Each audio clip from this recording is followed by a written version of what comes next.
আল্লাহ রাব্বুল আলামিন বলেন, الذين يتلون كتاب الله وأقاموا الصلاة وأنفقوا مما رزقناهم سرا وعلانية يرجون تجارة لن تبور ليوفيهم أجورهم ويزيدهم من فضله জোরে বলেন আল্লাহু আকবার।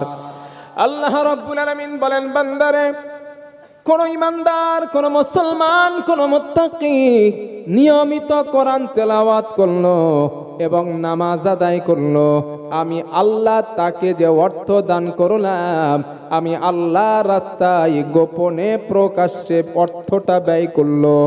আল্লাহ বলেন, ওরা এমন একটা ব্যবসার আশা করলো যেই ব্যবসায় কখনো লস হয় না, লাভ আর লাভ। জোরে জোরে বলেন সুবহানাল্লাহ। আল্লাহ বলেন, সেটা কেমন লাভ? লিওয়াফিয়াহুম উজুরাহুম ওয়া ইয়াজিদাহুম মিন ফাদলিক। আল্লাহ বলেন, কোরআন পড়ার কারণে, নামাজ পড়ার কারণে, গোপনে প্রকাশ্যে আমি আল্লাহর রাস্তায় দান করার কারণে আমি আল্লাহ প্রতিনিয়ত তাদের প্রতি রহমত করুণা নাজিল করে দেই। জোরে জোরে বলেন সুবহানাল্লাহ। এক নাম্বার, যে আল্লাহর কোরআন পড়ে আল্লাহ তার প্রতি রহমত দেন। যেই ঘরের ভিতরে কোরআন তেলাওয়াত করা হয় ওই ঘরে রহমত দেন কে?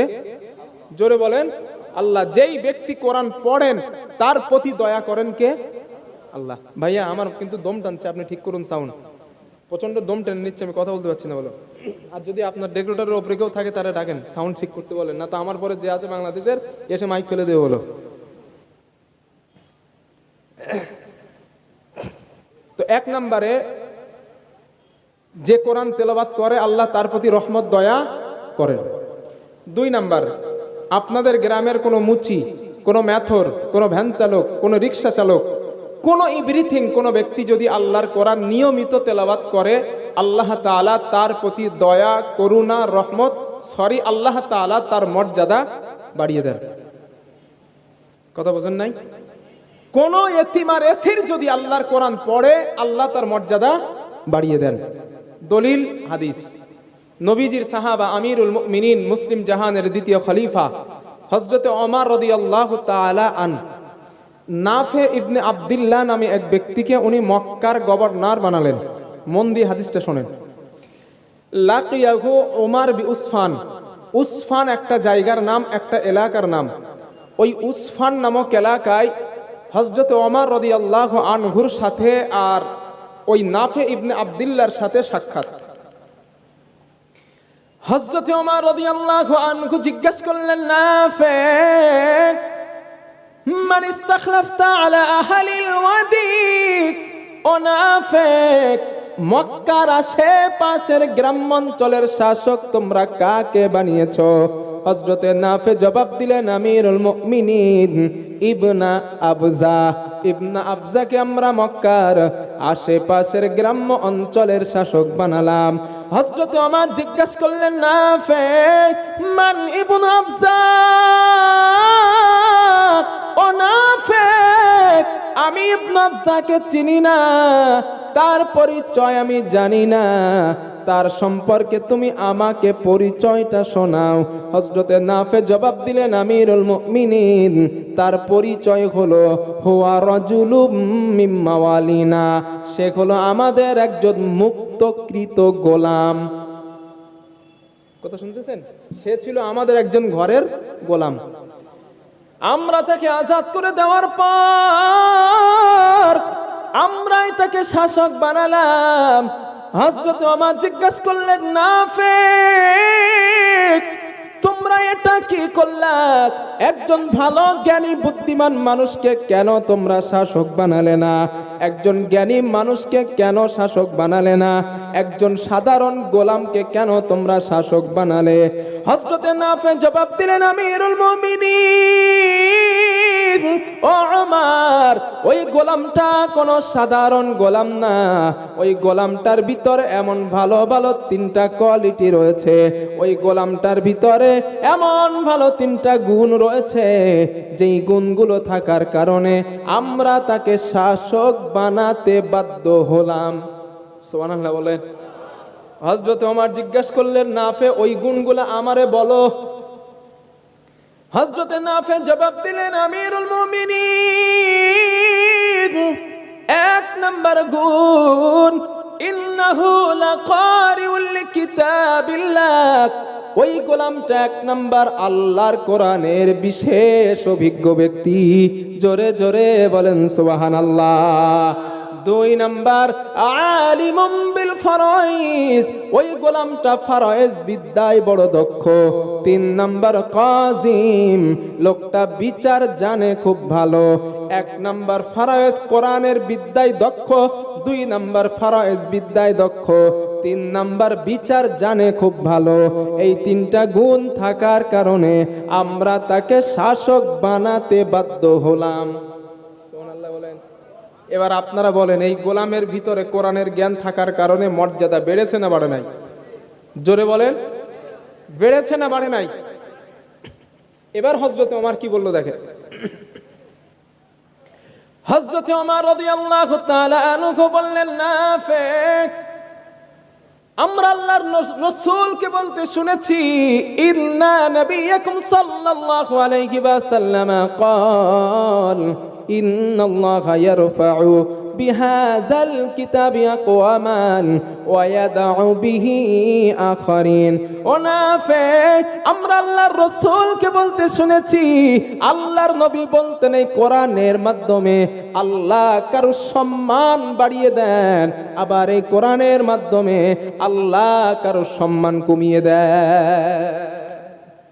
কেউ যদি আল্লাহর কোরআন পড়ে, আল্লাহ তার জিরো থেকে হিরো বানাইবেন, আর কেউ যদি কোরআনের সাথে বিরোধিতা করে, আল্লাহ তাকে হিরো থেকে জিরো বানাবেন। একটা বাস্তব দৃষ্টান্ত দেই আপনাদের।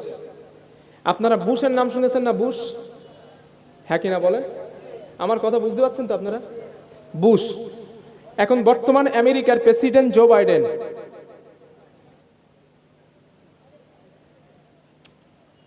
বর্তমান আমেরিকার প্রেসিডেন্ট জো বাইডেন, বুশ যখন প্রেসিডেন্ট ছিল, বুশ থাকার আমলে উনি পার্লামেন্টের ভিতরে কোরআনের বিরুদ্ধে কথা বলার কারণে ওই পার্লামেন্টে উপস্থিত ছিলেন একজন মিডিয়া, সে ছিল মুসলিম, পায়ের জুতো খুলে বুশকে ছুঁড়ে মারে। এখন এই সিনটা কেউ দেখেছেন? ফোনে, ইউটিউবে দেখছেন কেউ? আচ্ছা, সাক্ষী পেয়েছি আমি, এখনো আছে, আপনারা দেখে নিতে পারেন। আমি দেখে তাই বলছি আপনাদের। তো মারার কারণে ওই মুসলিম মিডিয়াটা অ্যারেস্ট হয়, রিমান্ডে যায়। রিমান্ড থেকে বার হয়ে দেখে যেই জুতো দিয়ে বুশকে মেরেছিল, ওই জুতোটা কয়েক হাজার ডলারে মানুষ অকশন করে কিনে নেছে। আপনারা হাসতেছেন, এটা হাসির খোরাক দেয় নাই। এখান থেকে একটা শিক্ষা নেন। জুতো একটা নিকৃষ্ট বস্তু, তাই তো চাচাজি? নিকৃষ্ট বস্তু। এখন কোরআনের বিরুদ্ধে চরণকারী ব্যক্তির গায়ে লাগার কারণে আল্লাহ জুতোটার দাম বাড়ালেন। এই মানুষ যদি কোরআন পড়ে আর কোরআনের কাছে আসে, আল্লাহ কি তার মর্যাদা বাড়াবেন না? জোরে বলেন। এই জন্যই নবীজি বলছেন, এই কোরআনের মাধ্যমে আল্লাহ কারো সম্মান বাড়িয়ে দেন, আবার কারো সম্মান কমিয়ে দেন। কথা বোঝাইতে পারছি? কোরআন তেলাওয়াতের ফজিলত নাম্বার 3, যারা কোরআন পড়ে তাদের ফজিলত 3।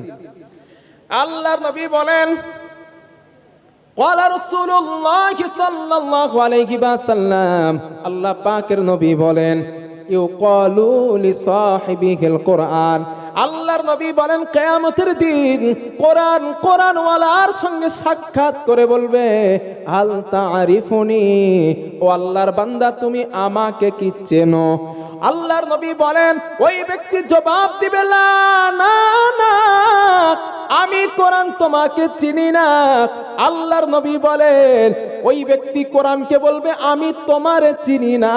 আল্লাহর নবী বলেন, কোরআন জবাব দিবে, আনা সাহিবুকাল কোরআন, আমি তোমার দুনিয়ার সাথী আল কোরআন। আল্লাযী আযবাহতুকা ফিল হাওয়াজির, রমজান মাসে দিনের বেলা আমি কোরআন তোমাকে খাইতে দিই নাই। ওয়া আসহারতু লাইলাতাক, রাতের বেলা আমি কোরআন তোমাকে ঘুমাতে দেই নাই। আল্লাহর নবী বলেন ফায়ুতাল মুলকু বিয়ামিনিহি, হাফেজে কোরআনের ডান হাতে আল্লাহ জান্নাতের বাদশাহী দিয়া দিবেন। ওয়াল খুলদা বিয়াসারিহি, হাফেজে কোরআনের বাম হাতে আল্লাহ চিরস্থায়ী জান্নাতের সার্টিফিকেট দিয়া দিবেন। আল্লাহর নবী বলেন শুধু তাই নয়, ওয়ায়ুদাউ আলা রাসিহি তাজুর ওয়াকার, হাফেজে কোরআনের মাথায় আল্লাহ সম্মানের মুকুট পরিয়ে দেবেন। হাফেজে কোরআনের গায়ে আল্লাহ জান্নাতের জামা পরাবেন। আল্লাহর নবী বলেন শুধু তাই নয়, হাফেজে কোরআনের বাবা মাকে আল্লাহ জান্নাতের 2 জোড়া পোশাক পরাবেন। নবীজি বলেন ওই হাফেজে কোরআনের বাবা মা বলবে বিমা কুসিনা হাদিহি, এই সম্মান আমাদের কেন দেওয়া হয়েছে, এই মর্যাদা আমাদের কেন দেওয়া হয়েছে? আমরা দুনিয়ার জমিনে এমন ভালো কাজ তো আমরা করি নাই, এমন নেক কাজ করি নাই, এই সম্মান আমাদের কেন দেওয়া হয়েছে? আল্লাহর পক্ষ থেকে জবাব দেওয়া হবে লিআখযি ওয়ালাদিকুমুল কোরআন, তোমাদের সন্তান দুনিয়ায় কোরআন পড়ার কারণে এই সম্মান আল্লাহ তোমাদের দিয়ে দিয়েছেন। জোরে জোরে বলেন সুবহানাল্লাহ, নারে তাকবীর। এবার বলেন কোরআন ওয়ালার মর্যাদা আছে না নাই? কোরআন ওয়ালার দাম আছে না নাই? ডাক্তারের বাবা, মাস্টারের বাবা, ইঞ্জিনিয়ারের বাবা, ব্যারিস্টারের বাবা, বিরাট বড় বিজনেসম্যানের বাবা হতে পারেন আপনি। ফায়দা কি পাইলেন? পৃথিবীতে বিরাট টাকাওয়ালা কাপড়ের জামা পরতে পারবেন কারণ সন্তান ডাক্তার। বিরাট এসি বাড়ির ভিতরে শুইতে পারবেন কারণ সন্তান মাস্টার। সন্তান বিজনেসম্যান, বড় সন্তান বড় বিজনেসম্যান, এই জন্য এসি গাড়ি চড়তে পারবেন।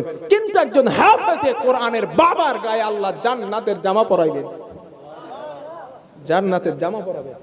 আমার বানানো কথা নয়, নবী হাদিসই বলছেন। শুধু জামা আর কিছু না, আরো আছে, শোনেন। আল্লাহর নবী বলেন ওই বাবা আমার ব্যাপারে আল্লাহর তাআলা আরো বলেন, আল্লাহর নবী বলেন মান ক্বরাআল কুরআন ফাস্তাযহারাহু ফাহাল্লা হালালাহু ওয়া হাররামা হারামাহু আদখালাহুল্লাহুল জান্নাহ। আল্লাহর নবী বলেন যেই ছেলেটা কোরআনের হাফেজ হয়ে যায়, ফাহাল্লা হালালাহু, কোরআনের হালালটাকে হালাল গ্রহণ করে নেয়, ওয়া হাররামা হারামাহু, কোরআনের হারামটাকে হারাম বর্জন করে দেয়, আল্লাহর নবী বলেন আদখালাহুল্লাহুল জান্নাহ, আমার আল্লাহ তাকে দয়ার জান্নাত দিয়ে দিবে। আল্লাহর নবী বলেন শুধু তাই নয়, ওয়াশাফাহু ফি আশরাতিন মিন আহলি বাইতিহি কুল্লুহুম ক্বাদ ওয়াজাবাত লাহুন নার।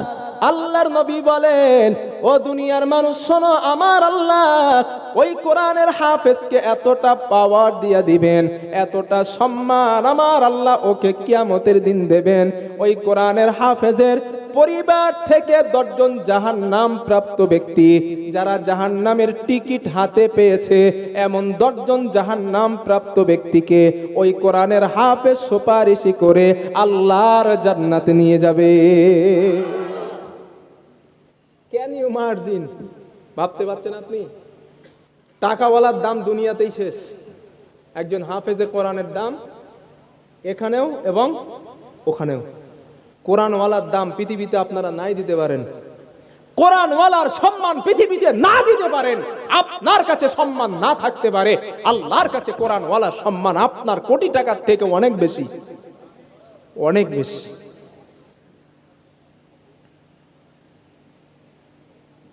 সমাজের ওলামায়ে কেরাম কিছু মানুষের চোখের বড় শত্রু। ওলামায়ে কেরাম, আলেম সমাজ যদি গাড়ি চড়ে এক শ্রেণীর মানুষের চোখের ভিতরে কষ্ট হয়, আরে হুজুর আপনি হুজুর হইছেন, গাড়ি চাপবেন কিসের জন্য? এই জন্যই তো মসজিদ ইমাম সাহেবের মাইনে 3000 টাকা। কথা বলেন না কেন? আপনার দিকের অবস্থা কি আমি জানি না, কি আরো কম? ওরে গজব। আমি চিন্তা করি ভাই একটা বিষয়, আপনারা কিছু মনে নিয়েন না আমার কথায়, যেহেতু আপনাদের সঙ্গে আমি 1 বছর এসে একটু মিশে গিয়েছি তো অন্তরঙ্গ হয়েছে, তাই বলছি কথাগুলো। একজন মানুষের পার ডে বাজার করতে কত টাকা খরচ হয়? একটা ফ্যামিলিতে যদি 5 জন মানুষ থাকে, বর্তমান নিত্য জিনিসের যা দাম, 300 টাকা বাজার করলে একজন ফ্যামিলিতে মোটামুটি ভালো করে যায় 5 জনের। একটু হ্যাঁ কিনা বলবেন তো আমার সাথে, ঠিক তো? এখন 300 টাকা যদি হয়, 3 10 কে 30, মাসে 10,000 টাকা। ইমাম সাহেবের মাইনে দেন 2,000 টাকা, তো জিবরাইল দেবে নাকি ওর টাকা? একটু বিবেক করা দরকার সমাজের মানুষগুলার।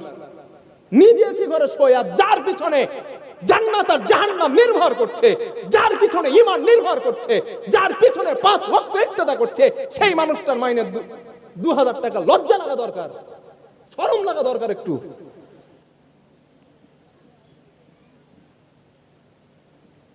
আল্লাহ হেদায়েত দান করুন এই জাতিকে।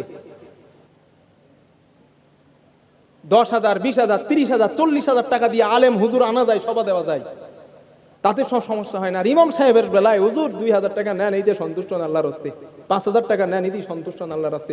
ওর যে সংসার কি করে চলে এটাই বোঝে না ওরা। আমি সভা করে যাবো, আপনারা আমার টাকা দিবেন, আমার গাড়ি খরচ দিয়ে অনেক টাকা থাকবে, আমার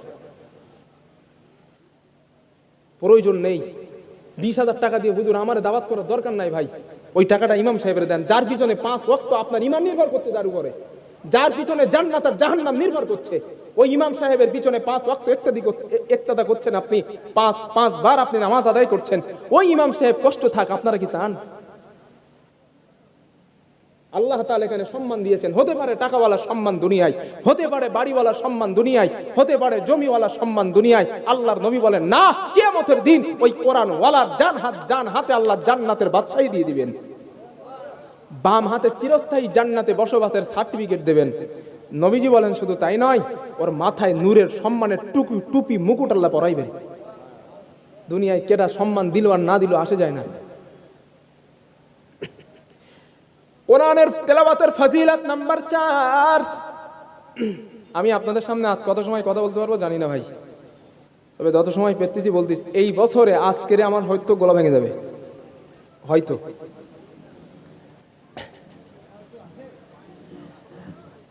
ভাই না, কথা না, আমি আর কিছু বলতে চাচ্ছি না ভাই, আপনারা আমার কথা শুনেন, আমি যত সময় পারি বলি। ও জোর কম বেশি না, দম টানার ব্যাপার আছে, একটা সেট করার ব্যাপার আছে। ওই গলার যখন দম টেনে নাই তখন আর কথা বার হয় না। ওই সোয়াইব আহমদ তাশরাফি আসুক, বুঝতে পারবেন আপনারা। ওরা তো বাংলাদেশের সেটে কথা বলে অভ্যাস ওদের। গত বছর আপনাদের যে মাইকে কথা বলেছিলাম, চ্যাম্পিয়ন ছিল, কারণ আমাদের প্রত্যেকদিন মাহফিল। আর আমি এই 1 সপ্তাহ ধরে অসুস্থ, সেই কি একটা হলে একদম শরীর দুর্বল হয়ে যায় না, আমি মাইকে বলতে পারছি না, এটা যেটা মিডিয়া আছে, ওইটা হয়েছিল। আমার শরীর পুরো নাজাল মেরে গেছে। শুধু আপনাদের কাছে একবার এসেছি, ভালোবাসা হয়েছে বলে, না তা আসতাম, এই মাহফিল মানা করে দিতাম আমি। আমার শরীর অসুস্থ খুব, এরপরেও যদি মাইকটা একটু ভালো নয়, ভাল লাগে কথা বলতে।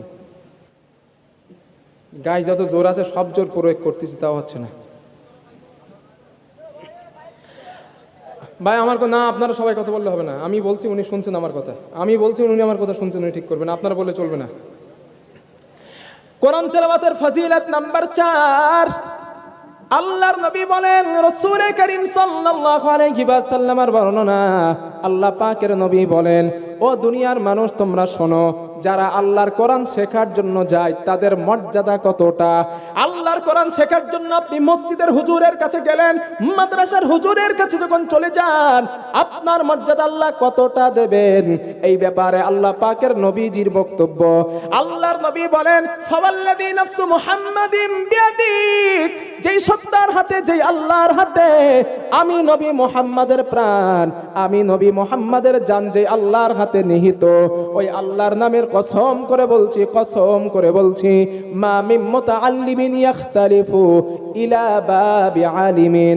আল্লাহর নবী বলেন, কোন ব্যক্তি কোরআন শেখার জন্য মসজিদের হুজুরের কাছে চলে যায়, হুজুর আমি কোরআন জানি না, আল্লাহর রাস্তায় আপনি আমাকে কোরআনটা শিখিয়ে দেন, আপনি আমাকে কোরআনটা শেখান, মুখের দাড়িটা পেকে গিয়েছে, আমার বয়স অনেক হয়ে গিয়েছে, জানি না কবে মরবো কবে বাঁচবো, আল্লাহর রাস্তায় আমাকে কোরআনটা শিখিয়ে দেন।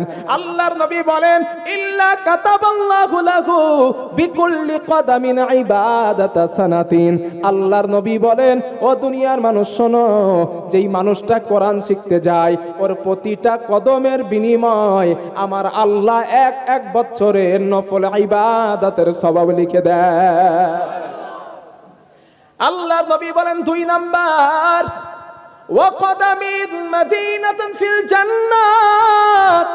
আল্লাহর নবী বলেন দুনিয়ার মানুষ শোনো, আল্লাহর নবী বলেন এক একটা কদমের বিনিময় জান্নাতের ভিতরে এক একটা সিটি নির্মাণ করা হয়। একটা বাড়ি নয়, একটা প্রাসাদ নয়, একটা ঘর নয়, আল্লাহর নবী বলেন বিরাট বড় বড় একটা শহর নির্মাণ করা হয়। সুবহানাল্লাহ বলেন। নবীজি বলেন 3 নাম্বার, ওয়াতাস্তাগফিরু লাহু মান ফিল আরদ। জমিনে যারা বিচরণ করে, গাছের পাখিগুলো, বন জঙ্গলের প্রাণীগুলা, আল্লাহ পাকের ওই প্রাণী সকলগুলো ওই কোরআন শিখতে যাওয়া ব্যক্তির জন্য আল্লাহর কাছে মাগফিরাত কামনা করেন। আল্লাহর নবী বলেন আল্লাহর কাছে মাপ চান, রব্বুল আলামিন আপনার এই বান্দার যদি কোনো অপরাধ হয়ে যায়, আপনার বান্দার যদি কোনো ভুল হয়ে যায়, আল্লাহ আপনি আপনার বান্দাকে মাফ করে দেন, আল্লাহ আপনি আপনার বান্দাকে ক্ষমা করে দেন। আল্লাহর নবী বলেন 4 নাম্বার, ওয়ায়ুমসি ওয়া ইসবিহু মাগফুরাল্লাহ। সকাল আর সন্ধ্যা আল্লাহ ওই কোরআন শিখতে যাওয়া ব্যক্তির আমলনামা পরিষ্কার করে দেন, আল্লাহ ওর গুনাহগুলো মাফ করে দেন। 5 নাম্বার আল্লাহর নবী বলেন, ওয়া শাহিদাত লাহুল মালাইকাতু বিআন্নাকুম মুতাকাউল্লাহি মিনান নার মিনান নার মিনান নার। আল্লাহর নবী বলেন আল্লাহর ফেরেশতারা সাক্ষী দেন এই সব কোরআন শিখতে যাওয়া ব্যক্তিগুলো আল্লাহর পক্ষ থেকে জাহান্নাম থেকে মুক্তি প্রাপ্ত ব্যক্তি। জোরে জোরে বলেন সুবহানাল্লাহ। যারা কোরআন জানেন না তারা আফসোস করবেন, যারা জানেন না এখনো শিখতে যান। এই হাদিসের ভিতরে নবীজি 5টা মর্যাদা লাভের কথা বলেছেন। আর একবার মনে করিয়ে দিয়ে একটু মাথায় রাখেন আল্লাহর রাস্তে। 1 নাম্বার, কোরআন শিখতে গেলেন এক একটা কদমের বিনিময় নফল ইবাদতের সওয়াব এক এক বছরের। সুবহানাল্লাহ। 2 নাম্বার, এক একটা কদমের বিনিময় জান্নাতে বিরাট বড় বড় একটা সিটি নির্মাণ। 3 নাম্বার, পৃথিবীর প্রাণী কুলগুলো আপনার জন্য আল্লাহর কাছে মাপ চাই। 4 নাম্বার, সকাল আর সন্ধ্যা আপনার আমলনামা পরিষ্কার হয়, আপনার গুনাহ মাফ হয়। 5 নাম্বার, ফেরেশতারা সাক্ষী দেন এই মানুষগুলা আল্লাহর পক্ষ থেকে জাহান্নাম থেকে মুক্তি প্রাপ্ত মানুষ। সুবহানাল্লাহ। এই হাদিসে নবীজি আল্লাহর নামের কসম করেছেন এই হাদিসে। তাহলে যারা শিখতে কোরআন জানেন না আগামীতে শিখবেন তো ইনশাল্লাহ? দেখি কেটা কেটা শিখবেন, একটু হাত তোলেন দিন। নিয়ত আছে কার কাছে শেখার? যে হুজুর মরার আগে একবার শিখবো কোরআনটা। আল্লাহ কবুল করেন আপনাদের হাতকে, বলেন আমিন। আর জোরে বলেন আমিন। কোরআন তেলাওয়াতের ফজিলাত নাম্বার 5। আচ্ছা, এবার যারা কোরআন শরীফ পড়তে পারেন একটু কষ্ট দেবে, একটু হাত তুলবেন। যারা পড়তে পারেন একটা হাদিস শোনাবো, যারা পড়তে পারেন একটু হাত তুলেন। আল্লাহ, আলহামদুলিল্লাহ, হাত নামান। এই হাদিসটা আপনারা একটু মন দিয়ে শোনেন। আর আমি একটা আমল দিচ্ছি আপনাদের, একটা কাজ দিচ্ছি, এই কাজটা আপনারা একটু করবেন বাড়ি গিয়ে। দেখবেন অনেক সময় রাত্রে আমাদের ঘুম ভেঙে যায়, ঘুম ভেঙে গেলে আর ঘুম আসতে চায় না। এমন হয়তো ভাইয়া, ঘুম ভেঙে গেলে আর ঘুম আসে না। এমন অবস্থা যখন আপনার হবে, আপনি একা একা উঠবেন, একা একা উঠে উজু করবেন। আপনার বিবি ঘুমায়, আপনার স্ত্রী ঘুমায়, আপনার পরিবার সবাই ঘুমায়। এই অবস্থায় আপনি আল্লাহর কোরআনটা ঘরের কোনায় গিয়ে একটু টুকটুক করে রাতের বেলা তেলাওয়াত করবেন। যদি তেলাওয়াত করতে পারেন কি লাভ, এবার হাদিসটা শোনেন। আল্লাহর নবীর একজন সাহাবা ছিলেন, ওনার নাম ছিল হযরতে উসাইদ ইবনে হুযাইর রাদিয়াল্লাহু আনহু। কি নাম বললাম? জোরে বলেন। উসাইদ ইবনে হুযাইর। উনি বলেন, উনি হাদিসের রাবি, উনি বর্ণনা করছেন, আমি একদিন রাতের বেলা আমার ঘোড়ার আস্তাবলের ভিতরে কোরআন তেলাওয়াত করছিলাম। যেই ঘরের ভিতরে ঘোড়া বাঁধা হয় ওই ঘরের ভিতরে আমি কোরআন পড়ছিলাম। কোরআন পড়া অবস্থায় ইদ জাআলাত ফারসুহু, আমার ঘোড়াটা হঠাৎ করে লাফায়। হযরতে উসাইদ বলেন, আমি যখন কোরআন তেলাওয়াত করা শুরু করলাম, আমার ঘোড়াটা লাফানো শুরু করে দেয়। ওই সাহাবা বলেন, হযরতে উসাইদ বলেন, আমি কোরআন তেলাওয়াত করাটা বন্ধ করে দিলাম। ফাকরাউ মা তায়াসসারা মিনহুম, আমি আবার কোরআন তেলাওয়াত করা শুরু করলাম। আমার ঘোড়াটা আবার লাফানো শুরু করলো। হযরতে উসাইদ বলেন, আমি আবার তেলাওয়াত করা বন্ধ করে দিলাম। আমার ঘোড়াটা আবার লাফানো বন্ধ করে দেয়। হযরতে উসাইদ বলেন 3 নম্বরে সুম্মা জাআলাত আইযান, আমি আবার তেলাওয়াত করা শুরু করলাম। আমার ঘোড়াটা আবার লাফানো শুরু করলো, আবার বন্ধ করে দিলাম। আমার ঘোড়াটা লাফানোটা বন্ধ হয়ে যায়। হযরতে উসাইদ বলেন, আমার ছোট্ট একটা সন্তান খশিতু আনতা ইয়াহইয়া, আমার ছোট্ট একটা সন্তান ওই ঘরের ভিতরে ঘোড়ার পাশে ঘুমায়। আমি না জানি আমার ঘোড়ার লাফালাফির কারণে আমার ইয়াহইয়ার কোনো ক্ষতি হয়ে যায় কিনা, এই চিন্তা করে কোরআন তেলাওয়াত করাটা বন্ধ করে দিলাম। হযরতে উসাইদ বলেন, আমি তেলাওয়াত বন্ধ করে দেওয়ার পর আমি আমার মাথাটা আসমানের দিকে তাকালাম। আমি আমার মাথাটা আসমানের দিকে তাকানোর পর আমি অসংখ্য ছায়া আকাশে দেখতে পেলাম। ওই ছায়ার ভিতরে ফিহা আমসালুস সুরুর, অসংখ্য নূর আর নূরগুলো দেখতে পেলাম। হযরতে উসাইদ বলেন, আমি যখন কোরআন তেলাওয়াত করা বন্ধ করে দেই, ওই নূরগুলো আমার চোখের সামনে থেকে চলে যায়। আবার যখন তেলাওয়াত করা শুরু করি, নূরগুলো আমার চোখের সামনে দেখা দেয়। আমি সকালবেলা নবীজির কাছে গেলাম, সমস্ত ঘটনা বর্ণনা করলাম। ইয়া রাসূলুল্লাহ, আমি রাতের বেলা কোরআন তেলাওয়াত করা শুরু করলাম, আমার ঘোড়াটা হঠাৎ লাফানো শুরু করলো। আমি আবার বন্ধ করে দিলাম, আমার ঘোড়াটা লাফানো বন্ধ করলো। ইয়া রাসূলুল্লাহ, আপনার পাশে যেই ছোট্ট আমার ইয়াহইয়া বাচ্চাটা দাঁড়ানো, আমার ভয় হচ্ছিল বাচ্চাটার ঘোড়ার পায়ের কারণে কোনো ক্ষতি হয় কিনা। ইয়া রাসূলুল্লাহ, এই জন্য আমি তেলাওয়াত করাটা বন্ধ করে দিলাম। আল্লাহর নবীর সাহাবা হযরতে উসাইদ বললেন, ইয়া রাসূলুল্লাহ, আমি তেলাওয়াত বন্ধ করে আসমানের দিকে আমার মাথাটা দিয়ে তাকালাম। আসমানের ভিতরে অসংখ্য ছায়া দেখতে পেলাম। ওই ছায়ার ভিতরে অসংখ্য নূরগুলো দেখতে পেলাম। হুজুর, নূরগুলা জোনাকি পোকার মতো আসে, জোনাকি পোকার মতো আবার কোথাও চলে যায়। হুজুর, বিষয়টা আমাকে একটু বলেন। আল্লাহর নবী বললেন, ও আমার সাহাবা উসাইদ, কতটা ভুল তুমি করেছো। যেই নূরগুলো তুমি দেখেছো, ওই নূরগুলো অন্য কেউ নয়, অন্য কেউ নয়। তিলকাল মালাইকা, আল্লাহর ফেরেশতারা তোমার তেলাওয়াত শুনতেছিল। ও উসাইদ, এগুলো অন্য কেউ না, আলো না, এগুলো আল্লাহর ফেরেশতা ছিল। হযরত উসাইদ ভাগা চাকা মুরগি, হুজুর ফেরেশতা বলে, হ্যাঁ। নবীজি এবার কি বলে দেখেন, উসাইদরে বলছেন। আল্লাহর নবী বললেন, উসাইদ শোনো, লাউ করাতা লাসবাহতা হাত্তা ইয়ারাখান নাস মা তাস্তাদিরু মিনহুম। ও আমার সাহাবা উসাইদ, সারা রাত যদি তুমি কোরআন তেলাওয়াত করতা, সকাল পর্যন্ত আল্লাহর কোরআন যদি তুমি পড়তে থাকতে, আল্লাহর ফেরেশতারা তোমার তেলাওয়াত শুনতো, আর মুসল্লিরা স্বচক্ষে আল্লাহর ফেরেশতাদেরকে দেখতে পেত। জোরে জোরে বলেন সুবহানাল্লাহ, নারায়ে তাকবীর। রাতের বেলা ঘুম ভেঙে গেলে একটু কোরআন পড়েন, তাকদীর যদি ভালো হয়, এই হাদিসের উপর আমল করার কারণে দুনিয়া থেকেই ফেরেশতাদেরকে দেখতে পাইবেন। কথা বোঝাইতে পারছি ভাইয়া? তাকদীর যদি ভালো হয়, দুনিয়ার কেউ হয়তো আপনার তেলাওয়াত শুনবে না, আল্লাহর ফেরেশতারা আপনার তেলাওয়াত শুনবে। এই জন্য এই কাজটা আল্লাহর রাস্তায় আপনারা একটু করবেন। আমি করি দুই এক সময়, সব সময় করা হয় না, আমি নিজেও করি। এই জন্য এই কাজটা আপনাদেরকেও দিলাম, একটু পড়বেন।